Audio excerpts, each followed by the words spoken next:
నమస్కారం అండి, లాస్య అభిరుచులకి స్వాగతం. ఈరోజు నా వీడియోలో సింపుల్ స్నాక్స్ రెసిపీ చూపించబోతున్నాను. ఈవినింగ్ టీ టైంలో అయినా లేదా లాంగ్ జర్నీ చేసినప్పుడు ఏవైనా స్నాక్స్ చేసుకోవాలనిపించినా ఇలాంటివి ట్రై చేయండి. చాలా తక్కువ టైంలోనే మనము ఈ టేస్టీ సింపుల్గా స్నాక్స్ చేసుకోవచ్చు. ఇవి ఒక 10-12 రోజుల వరకు పాడవకుండా చక్కగా అలాగే క్రిస్పీగా చాలా బాగుంటాయి. ఇంట్లో చిన్న బర్త్డే పార్టీ ఫంక్షన్లకైనా ఇవి చాలా తక్కువ టైంలోనే మనము ప్రిపేర్ చేసుకోవచ్చు. పిల్లలు కూడా చాలా ఇష్టంగా తింటారు. సింపుల్ స్నాక్స్ రెసిపీ అని కూడా చెప్పుకోవచ్చు. ఇది ఎలా ప్రిపేర్ చేయాలో ఇప్పుడు చూద్దాం పదండి. ఈ అటుకుల మిక్చర్ కోసం నేనైతే పేపర్ అటుకులని యూజ్ చేశాను.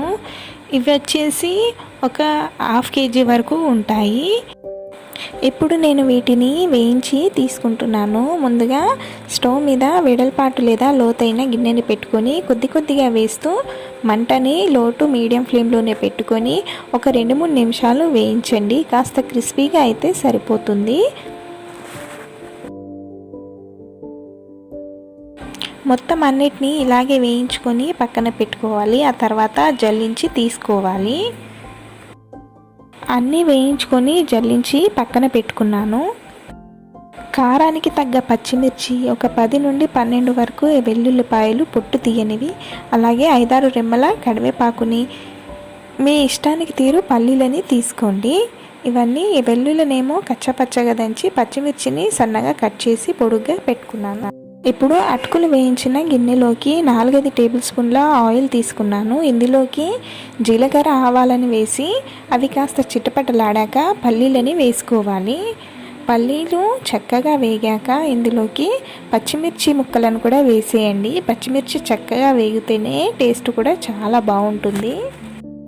పచ్చిమిర్చి కాస్త కలర్ మారాక ఇందులోకి కచ్చాపచ్చాగా దంచిన వెల్లుల్లిపాయల్ని కూడా వేసేసుకోవాలి. వెల్లుల్లి కూడా కాస్త ఫ్రై అయ్యాక ఇందులోకి కరివేపాకుని కూడా వేసేసుకోవాలి. అలాగే ఇందులోకి పుట్నాలను కూడా వేసేసుకోవాలి. పుట్నాలు అన్నవి చివర్లోనే వేసుకోవాలి. మీకు ఇష్టం ఉంటే వేసుకోండి, లేదంటే స్కిప్ చేసైనా చేయొచ్చు. పుట్నాలు వేసాక అవి కాస్త ఫ్రై అయ్యాక ఇందులోకి చివర్లో పసుపును వేసుకొని మొత్తం అంతా మిక్స్ చేసేయండి. ఇప్పుడు ఇందులోకి కొద్దిగా అటుకులను వేస్తూ అంతా బాగా మిక్స్ చేయాలి. అలాగే ఉప్పుని కూడా ఇప్పుడే వేసేయండి. ఇప్పుడు ఈ పోపునంతా అటుకుల్లో మిక్స్ చేసేయాలి. అలా గరిటెతో కలపడం రాకపోతే ఇలా పైకి కిందికి అంటూ మిక్స్ చేసేయాలి. పేపర్ అటుకుల మిక్చర్ రెడీ అయిపోయింది. చాలా తక్కువ టైంలోనే చాలా సింపుల్గా ప్రిపేర్ చేసుకోవచ్చు. నా వీడియో నచ్చితే లైక్ చేయండి, అలాగే నా ఛానల్ని సబ్స్క్రైబ్ చేసుకోండి. Thanks for watching.